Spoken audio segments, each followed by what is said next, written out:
Giant मछली बिरयानी। राजेंद्र वर्मा विष्णुपुर संस्था का जमींदार था। उसकी राजकीय तौर पर कोई भी पदवी नहीं थी, फिर भी वह उस गांव वालों का नायक था।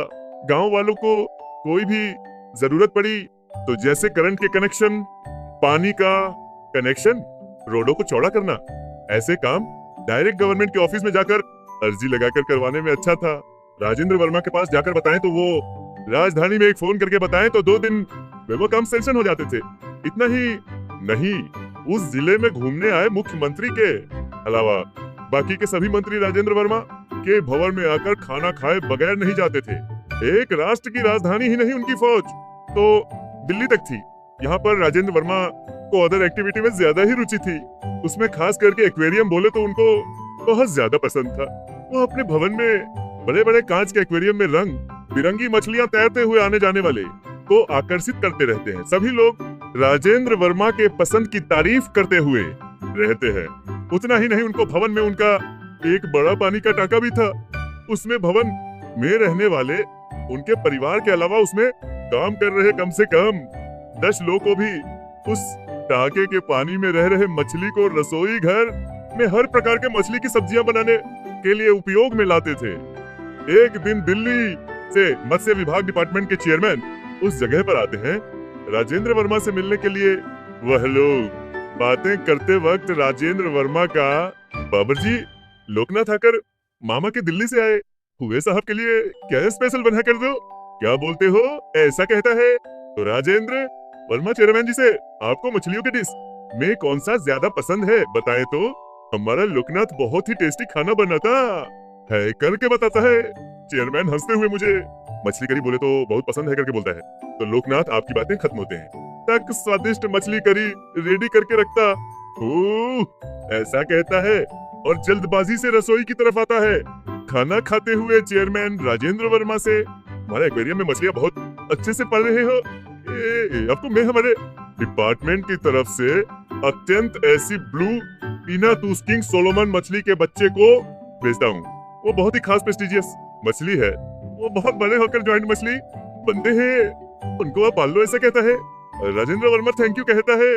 बताइए, वैसे ही उन मछलियों को संभाल कर लाकर देकर जाता है एक व्यक्ति और जाते जाते इनको आप अपने पालने वाले मछलियों के टांके बे मत डालो, इनको सेपरेट पॉन्ड बनाकर उसमें डालो, ऐसा कहता है। राजेंद्र वर्मा चाहे तो कौन सी बड़ी बात थी, शाम तक एक नया पॉन्ड तैयार हो जाता है। उन 2 मछलियों को उनमें छोड़ता है। कुछ दिन होने के बाद वो 2 मछलियां बड़ी होकर उस पॉन्ड में घूम रहे थे।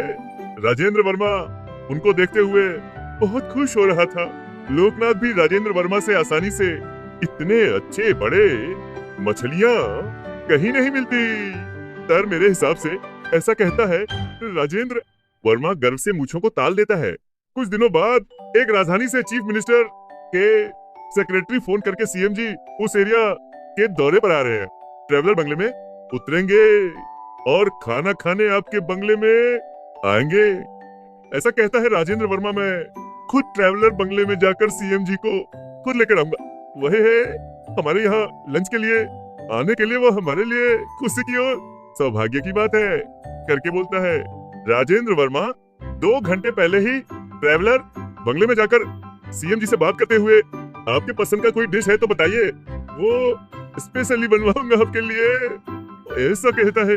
तो सीएम जी मुझे सब पसंद है, पर पूछे असल ये बता रहा हूँ, मुझे फिश बिरयानी बोले तो बहुत पसंद है, ऐसा कहता है। राजेंद्र वर्मा तुरंत फोन से लोकनाथ को बुलाकर, मुख्यमंत्री जी लंच के लिए आ रहे हैं, उनके पसंद का फिश बिरयानी है, तुम कितना अल्ले है अच्छा बना सकते हो, वो तुम्हारी मर्जी है करके हंसते हुए बताता है। सीएम जी के साथ राजेंद्र वर्मा भी फिश बिरयानी खाकर मन पे ये लोकनाथ हर बार से इस बार बहुत अच्छा स्वादिष्ट बनाया करके सोचता है। सीएम फिश बिरयानी तो बहुत अच्छा बना है, अब तक कभी इतना स्वादिष्ट फिश बिरयानी नहीं खाया, ऐसा कहता है। सीएम जी के जाते ही राजेंद्र वर्मा की पत्नी, लड़का और बहू आकर बिरयानी खाकर, अरे वह अपना लोकनाथ इतना टेस्टी बिरयानी बनाता है करके पता नहीं था, ऐसा कहती है राजेंद्र वर्मा की पत्नी। वहां पर उनको परोस रहा लोकनाथ। टूना मछली सालमान मछली की बिरयानी का कॉम्बिनेशन बनाया इसलिए बनाया है और किसी स्टार होटल में नहीं मिलता ना जी। ऐसा कहता है गर्व। ए राजेंद्र वर्मा को सुनकर अरे मार डाला। रे यू ब्लडी फुल इडियट करके चिल्लाकर सिर पकड़कर सोफे पर बैठ जाता है।